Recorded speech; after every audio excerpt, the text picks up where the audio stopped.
Hi friends.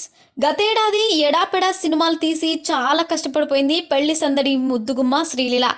ఆమెకు కాస్త rest ఇద్దామని టాలీవుడ్ దర్శకులంతా ఆ కొత్త హీరోయిన్స్ని వెతికి పట్టుకునే పనిలో ఉన్నారు.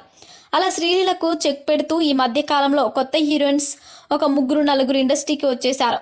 దాంతో శ్రీలీలకు ఈ కొత్త హీరోయిన్స్ చెక్ పెడతారని అంతా అనుకుంటున్నారు. పైగా ఆమె గత ఏడాది ఒప్పుకున్న సినిమాలన్నీ షూటింగ్ పూర్తి చేసుకోగా ఆమె చేతిలో మరొక కొత్త చిత్రం లేదు. ఉస్తాద్ భగత్ సింగ్లో శ్రీలీల నటిస్తున్నా కూడా అది షూటింగ్ ఆలస్యం అవుతోంది. ఈ సినిమా తప్ప ఆమె తెలుగులో మరొక సినిమాలలో నటించడం లేదు. మరి శ్రీలీలకు పోటీగా వస్తున్న ఆ కొత్త హీరోయిన్స్ ఎవరో ఒక లుక్ వేద్దాం.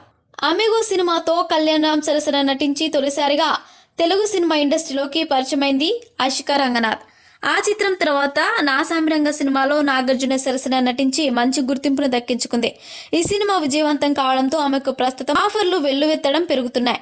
తెలుగులో అనేక సినిమాలకు సైన్ చేస్తోంది. చిరంజీవి విశ్వంబర చిత్రంలో కూడా అవకాశం దక్కించుకున్నట్టుగా వార్తలు వస్తున్నాయి. ఇక బేబీ మూవీతో సూపర్ సెన్సేషనల్ అయిన వైష్ణవి చైతన్య కూడా తెలుగులో బాగానే బిజీ అయింది. బేబీ సినిమా తర్వాత ఆనంద దేవరకొండతో మరో సినిమాలో నటిస్తోంది. అలాగే ఆశిష్ రెడ్డి, సిద్ధు జొన్నలగడ్డ చిత్రాలు కూడా ఆమె సైన్ చేసినట్టుగా తెలుస్తున్నాయి. సప్త సాగరాలు దాటి అనే సినిమాతో తెలుగు సినీ ఇండస్ట్రీకి పరిచయమైంది రుక్మిణి వసంత్. ఈ సినిమాలో ఆమె నటనకు తెలుగు ప్రేక్షకులు ఫిదా అయిపోయారు.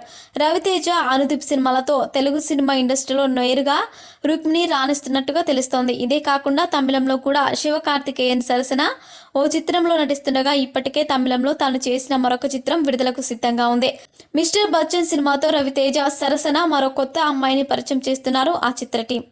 ఆమె పేరు భాగ్యశ్రీ బోర్సే. మరి ఇలా తెలుగు సినిమా ఇండస్ట్రీలో కొత్త అందాలు బాగానే కనువిందు చేయబోతున్నాయి. మరిన్ని ఇంట్రెస్టింగ్ అప్డేట్స్ కోసం మా ఛానల్ని సబ్స్క్రైబ్ చేసుకోండి.